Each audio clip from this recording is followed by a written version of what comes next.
Hello viewers, I am Deepti. In continuation for the solution of Physics ICSE Class 10 Improvement Paper for the year 2024-25, today I am going to solve section B.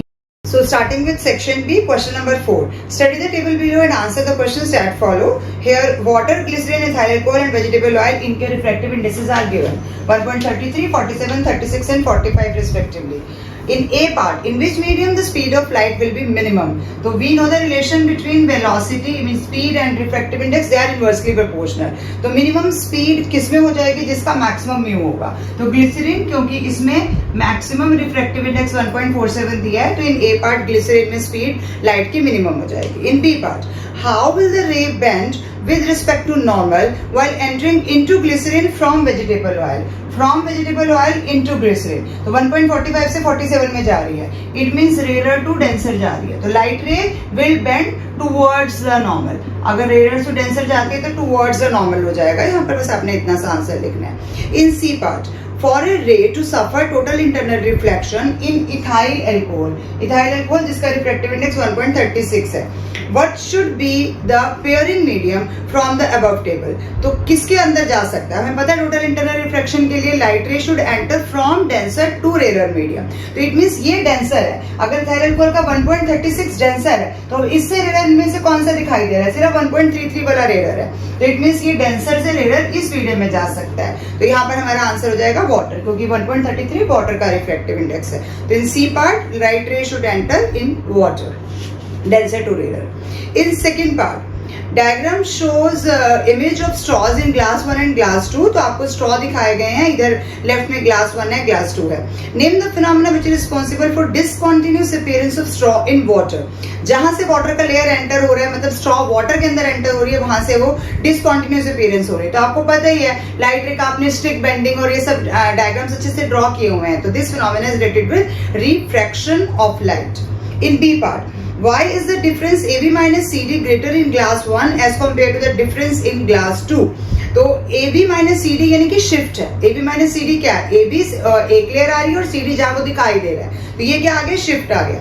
तो यहाँ पर glass 1 में ज्यादा क्यों है? क्योंकि ये shift है and shift depends on the thickness of the medium. जैसा कि आपको ग्लास ए में दिखाया गया, वाटर का लेवल ज्यादा है और ग्लास 2 में वाटर का लेवल कम है. तो thickness of the medium glass 1 में ज्यादा है, तो it is more in glass 1 as water is more in glass 1. तो यहाँ पर शिफ्ट जो है वो ग्लास 1 में ज्यादा हो रहा है. इसीलिए आपने बेसिकली लिखना है directly proportional to thickness of the medium. Shift is in C part, if we replace water with a liquid of higher optical density, then what will be the effect on the difference AB minus CD?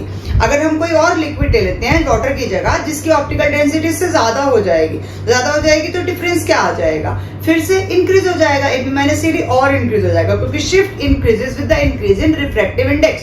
तो अगर मैं ज्यादा optical density कर लूंगी तो इसका mu ज्यादा होगा, यानी शिफ्ट और ज्यादा इंक्रीज हो जाएगी. तो these are the three parts of part number 2. In third part we have a diagram जिसमें आपको डायग्राम कंप्लीट करना है. फॉर एक्सरसाइज 4D में आपके पास इस तरह के क्वेश्चंस आए हुए हैं. अगर हम सेलेना की बात करेंगे तो P आ गया, R आ गया. अब इसमें वैसे तो हमें पता है कि अगर हम 90, 30, 60 वाला प्रिज्म लेते हैं तो इसमें हमारे पास DIR नहीं होता, लेकिन ये हम उसका एक्सेप्शनल केस कर रहे हैं जहां पर आपके पास रे जो है वो हाइपोटेन्यूज के लोअर साइड में आ रही है. यहाँ से 90 डिग्री का एंगल है, तो जब 90 डिग्री एंगल पे कोई भी रे किसी भी सरफेस पे एंटर होती है तो वो अनडिवाइडेड जाती है. तो अनडिवाइडेड ही सीधी अंदर जा रही है, इन्होंने दिखाया. बट क्योंकि ये लोअर पार्ट में है तो क्या हो जाएगा, जब ये इस सरफेस से स्ट्राइक होगी तो आंसर यहाँ पर कितना बनेगा? नॉर्मल के साथ यहाँ this angle will be 60 degree.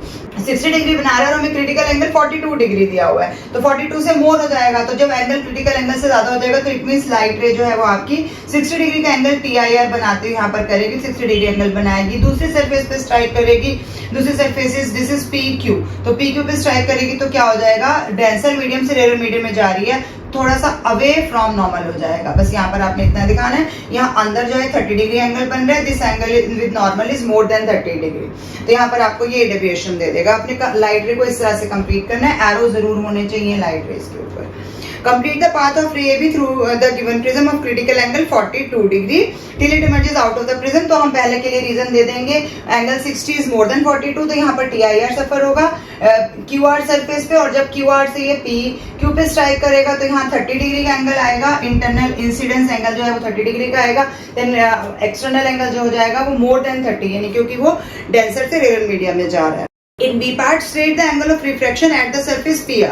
अब PR वैसे तो हमारी हाइपोटेन्यूज है, अब यहाँ पर रिफ्रैक्शन का क्या है, यहाँ पर रिफ्रैक्शन एंगल ऑफ रिफ्रैक्शन तो है ही नहीं, है तो एंगल ऑफ इंसिडेंस है, क्योंकि इंसिडेंस 90 डिग्री पे हो रहा है तो कोई डेविएशन नहीं होगी, लाइट रे अनडेविएटेड जाएगी। यहाँ आइडियली पूछना चाहिए था PQ के लिए कि PQ सरफेस पे कैसे स्ट्राइक करेगा, तो angle of refraction more than 30 degree का आ जाएगा। होना यही चाहिए था कि bending away from the normal हो रहा है, क्योंकि सफर कर रही है रिफ्रैक्शन डेंसर मीडियम से रेयर मीडियम में जा रही है, अवे फ्रॉम नॉर्मल जाएगी। अगर इसके लिए पूछेंगे तो I 0 है तो R भी 0 हो जाएगा, ये भी हम लिख सकते हैं, क्योंकि PR पूछा गया तो आप I 0, क्योंकि एंगल ऑफ इंसिडेंस उसी पे ही आ रहा है तो I 0 R 0 का आप आंसर यहाँ पर दे सकते हैं। Coming to question number 5, an object is kept at a distance of 14 centimeter in front of a concave lens। तो U is given as 14 और हमें पता है कि U के साथ हमें नेगेटिव साइन लगाना है इन front of a concave lens. तो कॉन्केव लेंस है तो फोकल लेंथ भी हमारे पास नेगेटिव में आएगा, -21 centimetre. Calculate the position of the image formed. कहाँ पर इमेज फॉर्म होगी, URF गिवन है तो 1/V is equal to 1/F plus 1/U। 1/F is -21, U का आपके पास आ जाएगा -14, 21 और 14 का एलसीएम लेंगे आपके पास आएगा 42, तो -2 and then -3, it means -5/42।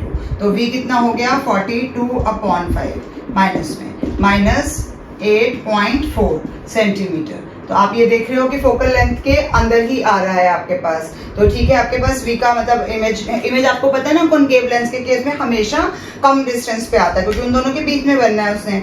Now in B part, A part में सिर्फ आपको पोजीशन बताना था, तो V is equal to -8.4 centimetre in front of the concave lens, जो हमेशा ही होता है। B part, if the object is moved further away from the lens. अगर हम ऑब्जेक्ट को और दूर लेकर आए हैं, और दूर लेके आने का मतलब मान लेते हैं कि पहले ऑब्जेक्ट यहाँ था, उसको हम और दूर ले आए, यानी कि यहाँ आ गया, दूर लेकर गए हैं। What will be the effect on the size of the image? तो अब आप पहले खुद देखो, आपके पास एक रेस में ऐसे आती है, आप इसको ऊपर लेके जाते हैं वो फोकस से आती है, फिर दूसरा हमारे पास इस तरह से ऑप्टिकल सेंटर से जो जाती है वो अनडेविएटेड चले जाते हैं। अगर हम इसको दूर लेकर गए हैं, तो दूर लेकर गए इट मींस वो रे हमारी यहीं से स्टार्ट होगी, यहीं से स्टार्ट होगी, तो यहाँ से यहाँ तक का डिस्टेंस सिर्फ आपको देखना है। तो इमेज आपको साइज का क्या दिखाई दे रहा है, साइज का जो मतलब इमेज का जो साइज है वो क्या हो रहा है, इट डिक्रीजेस। तो आपने बस आंसर में डिक्रीजेस दिखाना है, ये मैंने सिर्फ आपको समझाने के लिए बताया कि आप थोड़ा सा ऐसे डायग्राम्स ड्रॉ करके अपना आंसर पूरी अच्छी तरह से कॉन्फिडेंटली कर सकते हैं। तो डिक्रीज में आप लिख देंगे इसके साथ। In second part, a uniform half meter ruler is balanced at 30 centimeter mark। तो आपके पास हाफ मीटर रूलर है, this is 0, this is 50 centimetre. तो हमें पता है सेंटर ऑफ ग्रेविटी कहाँ आएगी, 25 सेंटीमीटर पे आएगी, यानी कि वेट जो होगा वो सेंटर ऑफ ग्रेविटी पे लाई करेगा। Now balance at 30 centimetre mark पे हम उसको बैलेंस करवा रहे हैं 30 सेंटीमीटर पे, इट मीन हमें कोई ना कोई वेट वहां पे हैंग करना पड़ेगा। तो 30 पे हमारे पास फल्क्रम आ गया। अब वेट हमें कहाँ पर हैंग किया, मैंने weight of 50 GF suspended from 40 centimetre. तो 40 सेंटीमीटर पे हमने ऑलरेडी वेट हैंग किया है उसको बैलेंस करवाने के लिए 50 GF का। तो 50 GF का वेट यहाँ पर ऑलरेडी सस्पेंड हमने कर दिया। Calculate the weight of the metre rule, जो कि सेंटर ऑफ ग्रेविटी यानी 25 सेंटीमीटर पे आएगा। Draw the diagram of the arrangement. Fulcrum यहाँ पर है तो ये हमारा एंटी क्लॉकवाइज मूवमेंट हो जाएगा और इस तरफ हमारा क्लॉकवाइज मूवमेंट आ जाएगा। अब बैलेंस पोजीशन के लिए हमें क्या करना ही होता है, हमें इसे बताना क्या, वेट ऑफ द। तो वेट के लिए आपको पता ही है anti clockwise movement is equal to clockwise movement, या आप according to principle of movements पूरा लिखेंगे।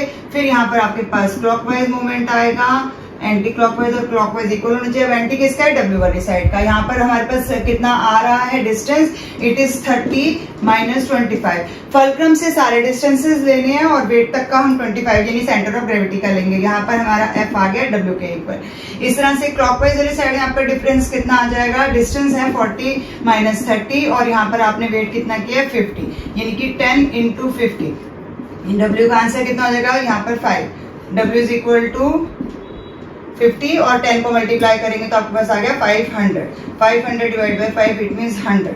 तो 100 और GF जो यूनिट होता है वही आपने लेना है. तो वेट ऑफ द रूलर जो हो जाएगा वो आपके पास आ गया 100 GF. ये आपका आंसर है. इन third part, when sunlight enters Earth's atmosphere, which color of light is scattered the most? Which color? Blue color. Blue light is scattered the most due to its short wavelength. हम सबको पता है उसकी wavelength near about 4000 Armstrong होती है, सबसे कम है, इसीलिए उसकी स्कैटरिंग सबसे ज्यादा होती है. वाई का रीजन हम यही देंगे. बाकी आप साथ में लिख सकते हैं intensity of scattering of light जो आई आता है वो इनवर्सली प्रोपोर्शनल आता है लैम्डा पावर 4 के. तो लैम्डा पावर 4 के, तो जितना लैम्डा कम होगा उतनी इंटेंसिटी ऑफ स्कैटरिंग ज्यादा होगी. तो लैम्डा कम सबसे शॉर्टेस्ट हमारे पास ब्लू कलर का ही आता है. तो blue light will scattered the most because of its least wavelength. B part, arrange the falling radiations in the decreasing order of their wavelength. आपके पास दी गई रेज हैं X rays, infrared, micro and then ultraviolet. ये 4 raise दी गई हैं. तो इनको हमने decreasing order of wavelength में लगाना है. तो डिक्रीजिंग मतलब माइक्रोवेव हमारे पास सबसे पहले लिखेंगे, सबसे ज्यादा क्योंकि माइक्रो की होती है 10⁻6 to 10⁻10 की रेंज में आ जाता है अगर हम नैनोमीटर में बात करेंगे. तो माइक्रोवेव का सबसे पहले आ गया, उसके बाद आ जाएगा इंफ्रारेड, देन हमारे पास आएगा अल्ट्रावायलेट और फिर लास्ट में आएगा एक्सरे का. तो आप इसी सीक्वेंस में लिखेंगे micro, infra, ultra and then X rays, क्योंकि एक्सरेज की सिर्फ 1 नैनोमीटर के अराउंड होती है. Now name the radiation used to detect the purity of gems. तो इसमें आ गया अल्ट्रावायलेट. आपको मैंने बताया हुआ अपनी वीडियो में जो मेरे सिलेबस के रिगार्डिंग बनाई है जिसमें डिलीटेड टॉपिक्स भी हैं कि माइक्रोवेव्स में हमारे पास जो भी वेव्स हैं आपको इनका एग्जैक्ट नहीं पता होना चाहिए, चाहे वेवलेंथ चाहे फ्रीक्वेंसी, लेकिन आपको ऑर्डर जरूर पता होना चाहिए. ऑर्डर पे एक क्वेश्चन जरूर आएगा, इंक्रीजिंग वेवलेंथ, डिक्रीजिंग वेवलेंथ या इंक्रीजिंग फ्रीक्वेंसी, डिक्रीजिंग फ्रीक्वेंसी. और रेडिएशंस में अल्ट्रावायलेट और इंफ्रारेड रेडिएशंस, ये दोनों आपने सब कुछ इनका बहुत अच्छे से करना है. Now coming to question number 6 which is from chapter unit sound. तो साउंड का न्यूमेरिकल यहाँ पर आ रहा है आपके पास और अच्छा इजी सा न्यूमेरिकल है जिसका आप चेक भी कर सकते हैं, आंसर भी चेक हो जाएगा. Now question number 6 part 1. A workman is hammering a lamppost into the ground. Some distance ahead is the vertical wall है. यहाँ पर हम मान लेते हैं ये vertical wall given है. यहाँ पर आपके पास एक पर्सन है जो हैमरिंग कर रहा है. Some distance ahead is vertical wall. A boy is standing at the base of the wall. यहाँ पर एक boy खड़ा है. The speed of the sound in air is 330 meter per second, जो हमें पता ही है 330 meter per second. It takes 1.5 second for the sound of hammer to reach the boy. यहाँ से यहाँ तक, यहाँ हैमर हो रहा है, हैमरिंग के यहाँ से लेकर यहाँ साउंड को जाने में 1.5 सेकेंड्स का टाइम यूज हो रहा है. So a girl is standing at some distance behind the post. यहाँ पर इसी के पीछे एक गर्ल भी, यहाँ पर ये this is the position of girl and this is the position of boy. How long after the hammer strikes will the girl be able to hear its echo? Girl को कितनी देर बाद एको सुनाई देगा? गर्ल की पोजीशन यहाँ हमने ले ली है, ठीक है, बिल्कुल जितना एग्जैक्टली मिडवे हैमरिंग हो रही है, यहाँ पर बॉय है, यहाँ पर गर्ल है. How long after the hammer strikes will the girl be able to hear its echo? तो कितना टाइम लगेगा? एक तरफ का टाइम जो है वो हमारे पास कितना आया, 1.5 सेकेंड. पहले यहाँ पर जाएगा साउंड, फिर एको, एको वर्ड बोला ना, अगर उसने नॉर्मल बोला होता तो गर्ल को डायरेक्ट साउंड भी तो आ रही है, 1.5 सेकंड गर्ल का भी होता, लेकिन उसने एको वर्ड बोल दिया. तो एको मींस 1.5 सेकंड पहले जाएगी, फिर 1.5 आएगी और फिर 1.5 जाएगी, यानी कि 4.5 सेकंड्स के बाद गर्ल को एको सुनाई देगा. इसको हम न्यूमेरिकल की तरह से भी सॉल्व कर सकते हैं. हमें पता है टाइम इज इक्वल टू क्या हो जाता है, डिस्टेंस अपॉन स्पीड. अब डिस्टेंस अपॉन स्पीड हो गया, डिस्टेंस कितना आ रहा है तो उसके लिए हमें बस पहले डिस्टेंस का फॉर्मूला लगाना पड़ेगा. नाउ डिस्टेंस अगर हम लेना चाहते हैं यहाँ पर तो डिस्टेंस इज इक्वल टू क्या आ जाएगा, 330 की स्पीड दी हुई है, स्पीड इनटू टाइम, तो स्पीड इनटू टाइम कितना है, 1.5 सेकेंड का. तो इसको मल्टीप्लाई करेंगे तो आपके पास आंसर आएगा 495 मीटर. डिस्टेंस 495 मीटर का आ गया. तो टाइम कितना हो जाएगा? अब टाइम निकालने के लिए भी आपको डिस्टेंस लेना पड़ेगा कि गर्ल तक का लेना है. तो पहले 495 इधर गया, फिर यहाँ तक वापस 495 आया और फिर 495 गर्ल तक वापस जाएगा. तो डिस्टेंस हमारे पास इसका 495 इंटू 3 हो जाएगा और डिवाइड बाय स्पीड तो 330 है ही है. तो अगर आप इसको कैलकुलेट करेंगे this will be 1485 and divided by 330 again 4.5 second. तो आप दोनों मेथड से इसमें अपना चेकिंग कर सकते हैं क्वेश्चन की. तो 4.5 सेकेंड आ रहा है. सेकेंड है what is the distance of girl from the wall? तो गर्ल का वॉल से कितना हो गया 495 ये है 495 ये है, तो total distance of the girl from the wall is 495 plus 495, it means आपका कैलकुलेशन आ जाएगा 990 मीटर। तो ये आ गया गर्ल का डिस्टेंस वॉल से। In second part, during the initiation of spinning of the tub in a washing machine, the machine experienced violent jolts and the side panels begin to vibrate loudly. जब starting में washing machine on करते हो तो आप देखते हो कई बार उसमें बहुत जर्क्स आते हैं, जॉल्ट्स आते हैं, पैनल हिलना शुरू हो जाता है। Name the phenomena which is responsible for this. Paper में जो क्वेश्चन समझ ना आए साउंड चैप्टर से रिलेटेड उसका आंसर रेजोनेंस ही होता है, तो यहाँ पर आंसर है resonance. B part, How will you explain the cause of this loud noise to your mother? आप कैसे बताओगे उनको? When the frequency of spinning tub, जब वो spin कर रहा था उसकी frequency of washing machine matches with the natural frequency of the washing machine, then vibration of large amplitude will be produced there. Large amplitude का मतलब loud sound will be heard. तो आप इस तरह से एक्सप्लेन कर सकते हैं। Now why does the loud noise stop after some time? कुछ देर के बाद वो लाउड नॉइज जो है वो रुक क्यों जाएगी? क्योंकि हमने स्पीड चेंज हो गई। जब अब स्टार्टिंग में स्पीड कम थी, फिर तेज तेज घूमना शुरू हो जाएगा, तो जब स्पीड चेंज हो जाएगी तो ऑटोमेटिकली वो फ्रीक्वेंसी मैच नहीं करेगी, तो रेजोनेंस आकर नहीं होगा और लाउड साउंड अपने आप खत्म हो जाएगी। तो स्पीड ऑफ जो हमारे स्पिनिंग टब है उसकी स्पीड इंक्रीज होने की वजह से वो लाउड साउंड खत्म हो गई है। लास्ट है इसका third part, define quality of sound. So this is the characteristic of sound which distinguish the two sounds of same loudness and same frequency या same pitch but emitted by two different sources या two different instruments because of the change in their wave form। तो जो wave form में change आएगा उससे जो change आएगा वो quality होगा, उसमें loudness same है, pitch same है, दोनों चीजें सेम रहेंगी। इन बी पार्ट आपको ग्राफ दिया गया है, वेव ए बी सी तीनों के लिए दिया गया है। वेव ए का एम्पलीट्यूड 2 तक जा रहा है, +2 एंड -2, और बाकी दोनों में 1 तक जा रहा है। तो इसको स्टडी करने के बाद which one is the loudest, जिसका एम्पलीट्यूड ज्यादा है, एम्पलीट्यूड मैक्सिमम है वेव ए में, तो wave A will have loudest sound. Which one is shrillest, shrill कौन सा होगा? जिसकी फ्रीक्वेंसी ज्यादा होगी। तो फ्रीक्वेंसी ज्यादा, आपको नंबर ऑफ साइकिल ज्यादा दिखाई दे रहे हैं बी वेव फॉर्म में, तो मोर फ्रीक्वेंसी आ जाएगी आपके पास, बी में आंसर आ गया। थर्ड पार्ट में a string instrument produces wave C, जो तीसरा वाला वेव दिख रहा है, in order to produce wave B what change needs to be made in the same string। अब सेम स्ट्रिंग मतलब स्ट्रिंग वही रह रहा है, धागा वही रह रही है, हम थिकनेस चेंज नहीं कर सकते, बट उस स्ट्रिंग इंस्ट्रूमेंट के अंदर हम क्या कर सकते हैं कि जो पहले सी वेव प्रोड्यूस कर रहा था अब बी वेव प्रोड्यूस करे। बी मतलब उसकी फ्रीक्वेंसी ज्यादा है क्योंकि पिच आपको ज्यादा दिखाई दे रही है, तो क्या कर सकते हैं? By decreasing the length of the string और बाय इंक्रीजिंग द टेंशन, क्योंकि फॉर्मूला आपको याद है, F is equal to 1/2L under the root T upon pi R square D. Pi R square को हम चेंज नहीं कर रहे हैं क्योंकि उसने सेम स्ट्रिंग बोल दिया, तो हम लेंथ को कर सकते हैं। तो लेंथ को हम उल्टा, जब हमने इंक्रीज करना है तो हम डिक्रीज कर देंगे, लेंथ को इनवर्सली है, तो by decreasing length of the string और by increasing the tension in the string हम ये चीज कर सकते हैं।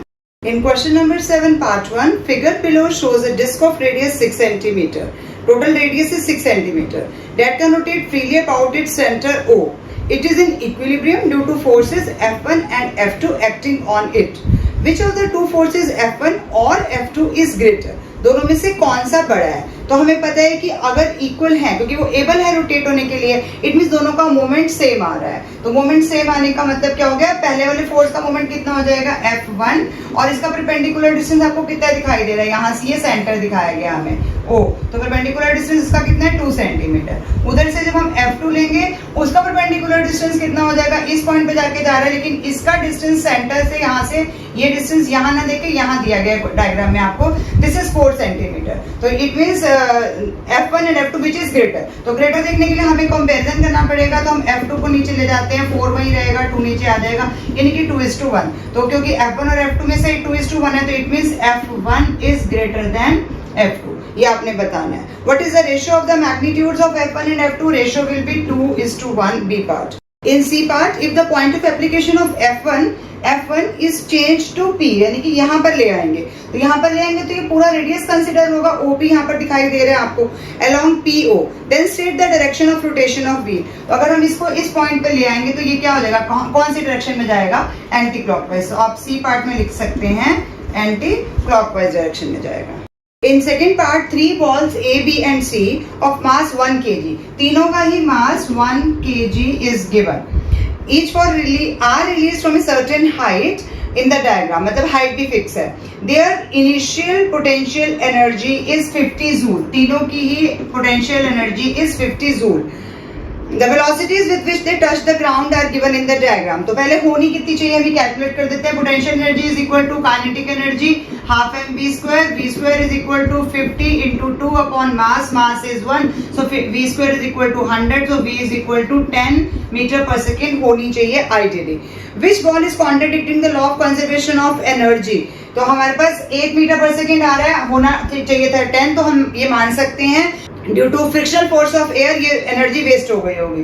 सेकंड पार्ट में 10 आ रहा है जो कि हमारा करेक्ट है। थर्ड पार्ट में हमारे पास v is equal to 12 metre per second आ रहा है, तो यहाँ पर आपके पास वेलोसिटी 12 मीटर पर सेकंड, यानी कि कॉन्ट्राडिक्टरी स्टेटमेंट किस में आ रही है आपके पास, सी बॉल के लिए है, क्योंकि कंजर्वेशन ऑफ एनर्जी उससे ज्यादा थोड़ी हो जाएगी जितनी हमने प्रोवाइड ही नहीं करी है। हाइट पे 50 जूल थी।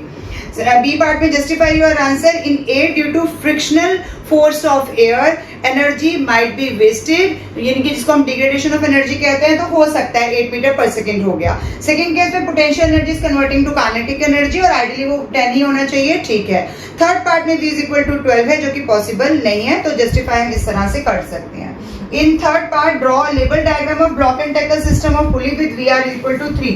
अब VR आपको 3 दिया गया है, तो इतना मतलब हमारे पास 3 पुलीज आ जाएंगी। 3 पुलीज का रफ स्केच बनाएंगे। आपके पास 2 अपर ब्लॉक में आ सकती हैं, तो 2 अपर ब्लॉक में आ गई, 1 लोअर ब्लॉक में आ जाएगी। अब L O से हम इसको याद रखते हैं, जब हमारे पास ऑड नंबर ऑफ पुलीज है तो लोअर हुक से हमने स्टार्ट करना है, तो लोअर ब्लॉक के हुक से हम स्ट्रिंग को स्टार्ट करेंगे। This will go like this and then हमारा एफर्ट जो है वो कन्वीनियंट डायरेक्शन में नीचे की तरफ आ जाएगा। टेंशन अपर डायरेक्शन में आ जाएगी, रिजिड सपोर्ट दिखानी है, एक्सेल दिखाने हैं, हुक दिखाना है, लोड हमारा डाउनवर्ड डायरेक्शन में, एरो भी हमने दिखाना है। टेंशन को 3 जगह पे दिखाना जरूरी है, क्योंकि 3 है, 3 आपके पास 3 का मतलब 3 जगह पे आपने टेंशन दिखानी है।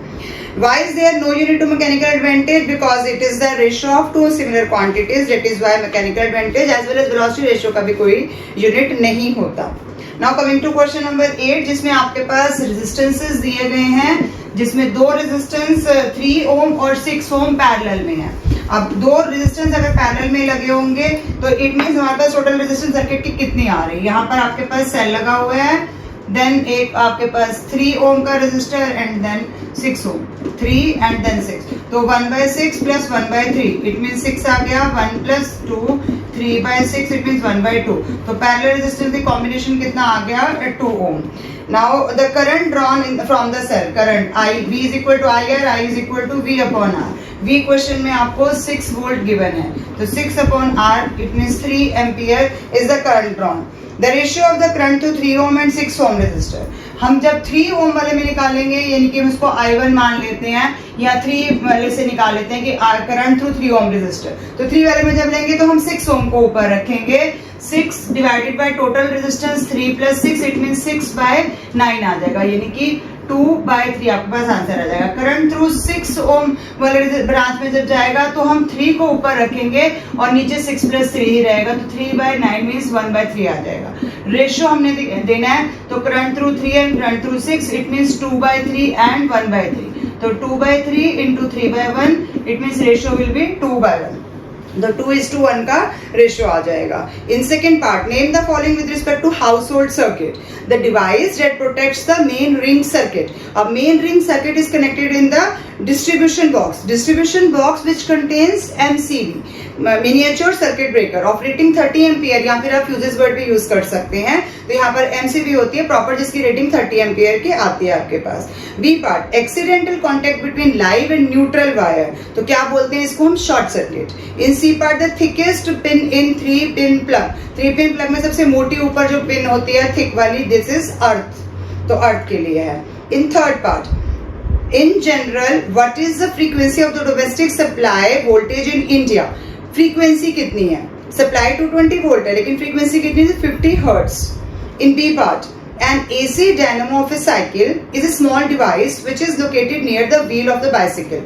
As the cycle is pedaled, the rotation of the wheel causes the internal component of the dynamo to move, producing electric current, यानी हम electricity produce कर रहे हैं mechanical energy से।